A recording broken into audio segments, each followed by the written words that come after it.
The Fujian aircraft carrier has officially joined the fleet. Since crossing the Taiwan Strait in December 2025, it has resumed its maritime training exercises.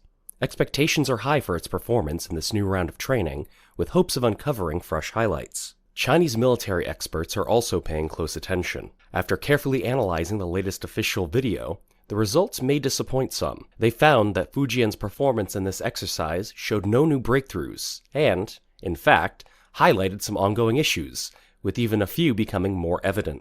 The empty city strategy on the deck, the embarrassing display of 8 aircraft. The main question on everyone's mind is whether the number of aircraft has increased, but the video footage paints a less optimistic picture. From the aerial view of the flight deck, the aircraft are the same ones seen in the commissioning ceremony: 2 J-15Ts, 3 J-35s, and 3 KG-600s. While the number of fixed-wing aircraft has increased by 2 compared to before, the total still remains at 8, excluding helicopters. Some have suggested that the hangar is hiding a large number of aircraft for confidentiality reasons, but the background footage of the elevator operations confirmed that the hangar is empty, with no aircraft stored inside. If large numbers of aircraft were being trained, they would need to be brought to the deck for fueling, weapon loading, and engine warming. This suggests that the current training still involves small formations and lacks the capacity for large-scale sorties. One notable highlight this time is the J-35's wings finally folding.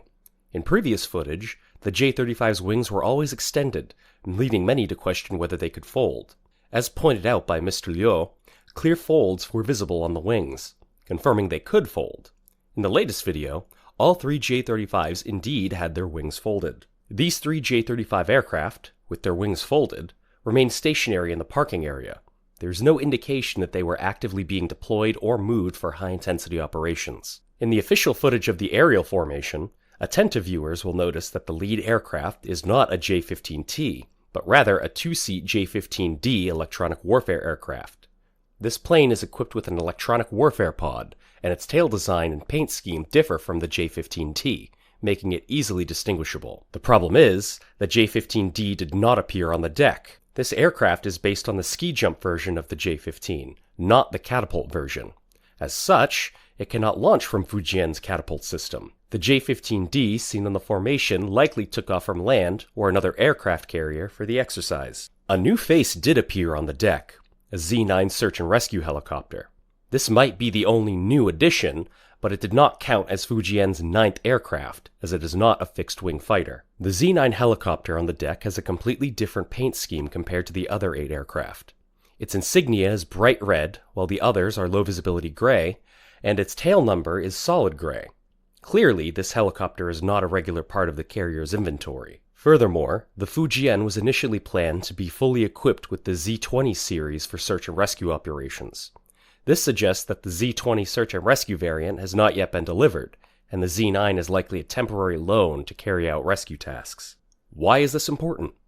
During catapult tests, a search and rescue helicopter must take off in advance and remain on standby nearby. If a launch fails, and the aircraft crashes into the water, the helicopter must be the first to respond for rescue. This is also why we'll mention that aircraft launches must be done with a light load and afterburners, for safety reasons. So, the carrier still only has 8 aircraft, the hangar remains empty, the J-15D cannot launch from the ship, and rescue operations rely on a borrowed Z-9.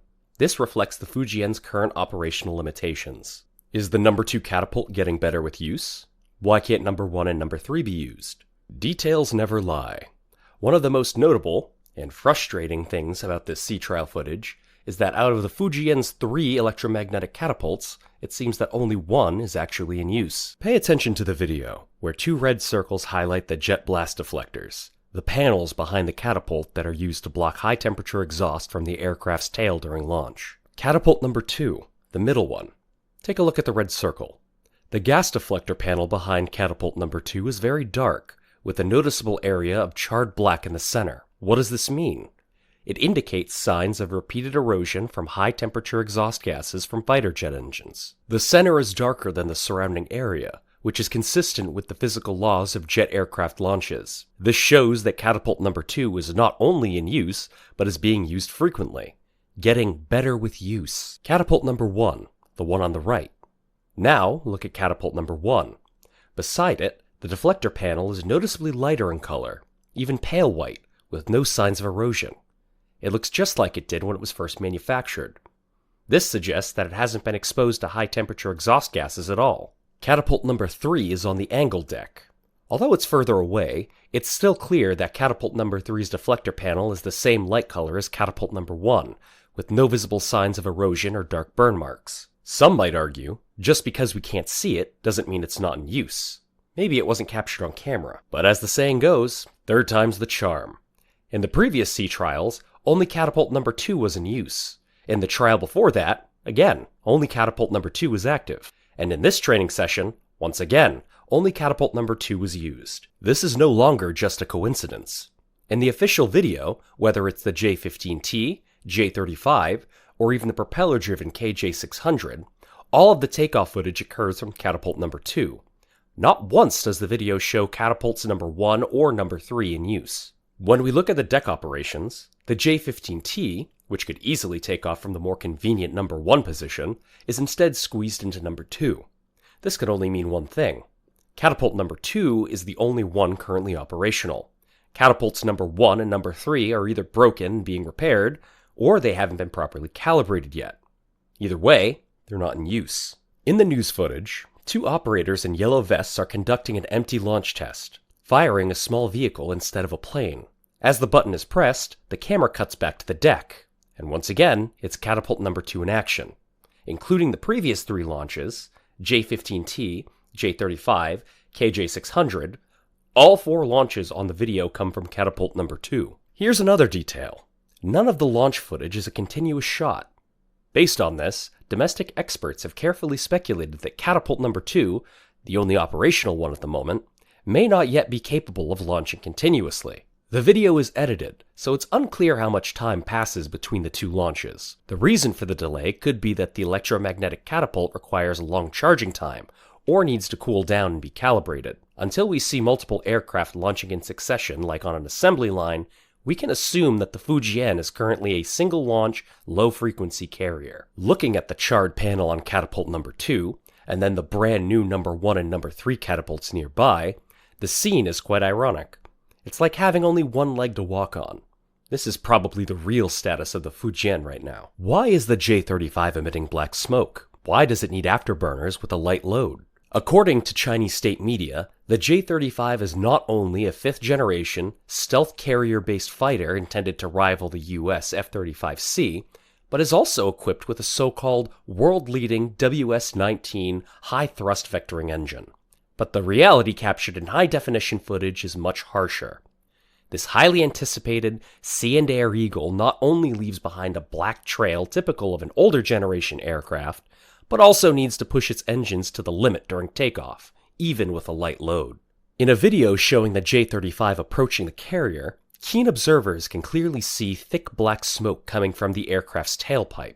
This phenomenon is known in aviation as rich fuel combustion. For a 5th-generation stealth fighter that prides itself on its stealth capabilities, this is essentially a fatal flaw. First, black smoke indicates a high infrared signature. In modern air combat, this is like running through a dark forest with a torch, completely exposing the aircraft. Enemy infrared search and track systems can easily lock onto this large heat source from tens of kilometers away, rendering the J-35's radar-evading stealth capabilities virtually useless. Furthermore, the black smoke is direct evidence of outdated engine combustion chamber design. This phenomenon is currently seen in Russian-engineered RD-93 and WS-13 engines, where low combustion efficiency leads to incomplete fuel burning and carbon particles. In contrast, advanced engines, like the F-135 on the US F-35C, emit nearly transparent, smoke-free exhaust. This detail directly disproves the rumors that the J-35 is equipped with the WS-19 engine. The WS-19 supposedly has a thrust-to-weight ratio greater than 10, utilizing advanced single-crystal blades and dual-stage fan technology. If it was truly installed, such basic combustion inefficiencies would not occur. The reality reveals a harsh truth. The J-35 is still using the outdated RD-93 core engine, heavily modified to be WS-21. While the thrust has been slightly increased, it essentially remains a Soviet heart that has been running for half a century. If the black smoke exposes technical backwardness, then the takeoff position reveals a lack of tactical power. In all the public footage of launches, Whether from the heavy J-15T or the medium-sized J-35, even without any external weapons such as a clean configuration, their tailpipes emit bright shock diamonds, indicating that the pilots are engaging the Mach disk. This is known as afterburners, or afterburner thrust. This is an extremely abnormal tactical move. When comparing operations on U.S. aircraft carriers, FA-18E or F Super Hornets and F-35Cs typically only engage dry thrust during standard catapult launches. Afterburners are only used in extreme cases, such as during heavy loads or insufficient deck wind. The reason is simple. Using afterburners significantly increases fuel consumption, and fuel usage can rise by over 5 times, which severely reduces the aircraft's operational range. Additionally, the high-temperature exhaust can cause significant heat damage to the catapult pistons and gas deflector panels. So, why does the J-35, despite being lightly loaded, still feel the need to give it its all? Fear of insufficient thrust. The most direct reason is that the engine lacks enough thrust. Even with the assistance of an electromagnetic catapult, to prevent a crash due to insufficient lift at the moment of departure, the pilot must squeeze every last bit of power from the engine as a safety margin. Distrust in the catapult. This indirectly confirms the instability in the output power of the electromagnetic catapult. The commander lacks confidence in the catapult's ability to provide sufficient initial speed, which is why the pilot is required to rely on the aircraft's own power to compensate for any potential fluctuations in the catapult's performance.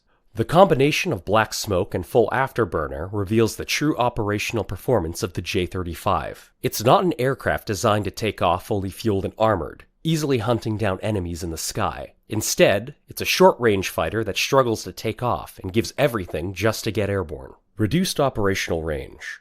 The high fuel consumption during takeoff means that the J-35 must carry additional fuel tanks or rely on refueling from tankers, which are currently also unavailable. This directly sacrifices payload capacity and stealth configuration. Maintenance nightmare. Frequent use of afterburners puts significant strain on the engine's lifespan. The RD-93 series already has short maintenance intervals, and such high-intensity usage means that the J-35 will spend most of its time in the hangar waiting for engine replacements, rather than patrolling the skies. Ground crew signboard leak. What does 05500 really mean? On the aircraft carrier's deck, it's not just the planes you need to watch. The actions and tools used by the ground crew, especially those wearing green vests, can reveal a lot of secrets. When the Fujian video was released, a ground crew member holding a sign marked 03100 caused an online frenzy.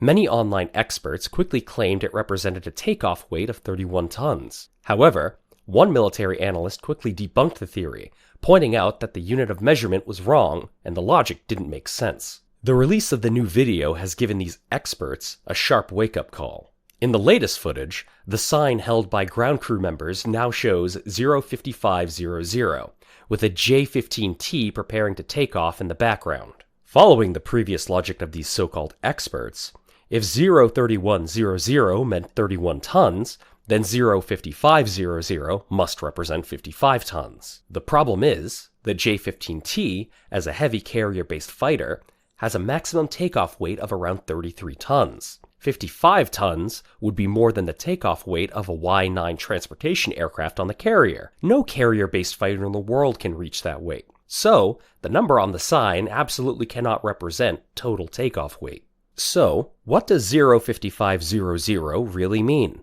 A Chinese military expert provided the only reasonable explanation. The number represents the aircraft's payload in kilograms. This means the internal fuel weight plus the weight of the weapons loaded equals 5,500 kilograms, which is 5.5 tons. Let's do the math. The J-15T's empty weight is approximately 17.5 tons. With a payload of 5.5 tons, the total takeoff weight is 17.5 plus 5.5, or 23 tons. This data makes sense. The J-15T's maximum internal fuel capacity is 9 tons. With only 5.5 tons of payload, possibly half fuel and 2 air-to-air missiles, or just fuel, a takeoff weight of 23 tons is well within the safe range.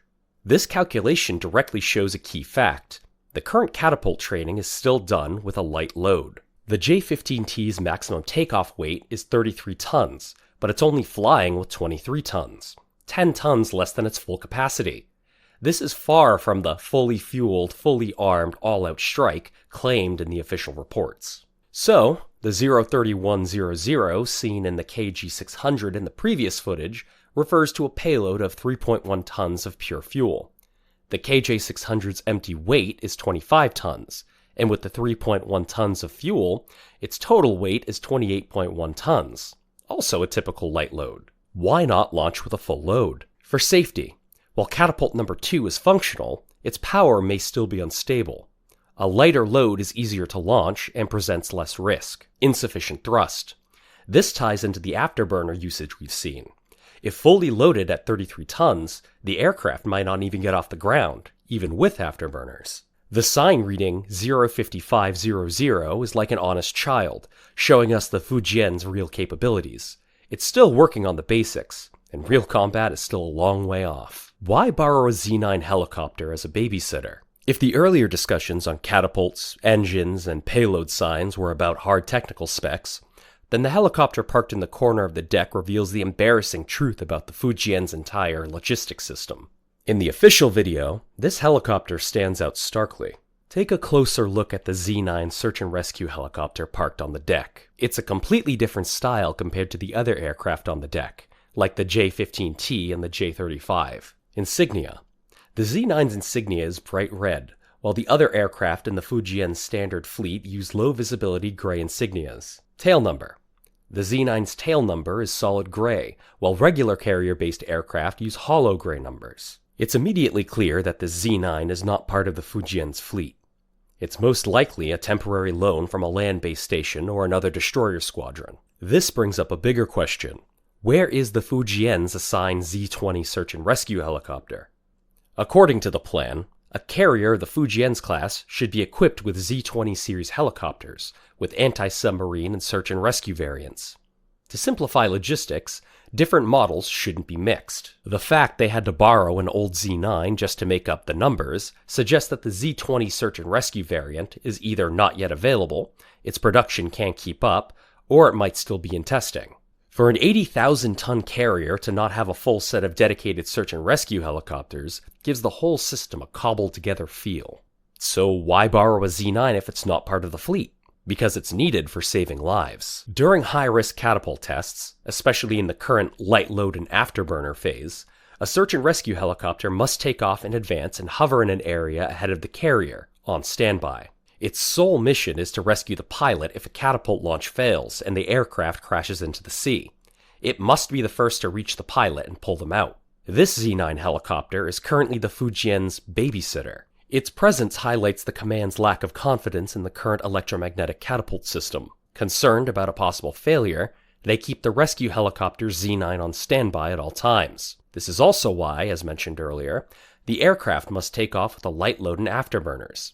Everything is done for safety and to avoid any mishaps. The mismatched Z9, with its contrasting paint scheme, reveals the weakness in the Fujian's logistics system and underscores the high-risk nature of the current training. The true meaning of a carrier's power isn't its tonnage. It's the average number of sorties per day. Shandong. Official reports boast about 60 sorties per day. While impressive, this is the limit. Nimitz class. On average, 100 to 140 sorties per day. In extreme cases, like a 1997 exercise, 771 sorties were launched in 4 days, averaging 193 per day. Ford class. This is the real monster. In 2023, it launched over 9,200 sorties. During its 2024 deployment, that number rose to over 10,000. In high-intensity exercises, it set a terrifying record with an average of 293 sorties per day over 6 days. 60 versus 300. That's the difference. The Ford class, equipped with electromagnetic catapults and an optimized deck design with an island moved back, can launch more than 25 aircraft in a single cycle. Meanwhile, the Fujian is still struggling with the question of whether it can perform consecutive launches, and it can only fit 8 aircraft on the deck. The gap between them is enormous. Why did the US win the Battle of Midway during World War II? Besides intelligence, the key factor was launch efficiency. US carriers had exceptional high deck operation efficiency, launching nearly twice as many sorties as the Japanese. The Fujian is now facing the following problems. Only one catapult is operational, and it's unclear whether it can launch consecutively. Only 8 aircraft are available, and not fully loaded. The system still relies on a borrowed C-9 helicopter for emergencies. In this state, if conflict arises, can the Fujian gain air superiority with efficient wave launches? Looking at the Ford's daily average of 300 sorties, and then at the few lonely aircraft on the Fujian's deck, the answer is clear.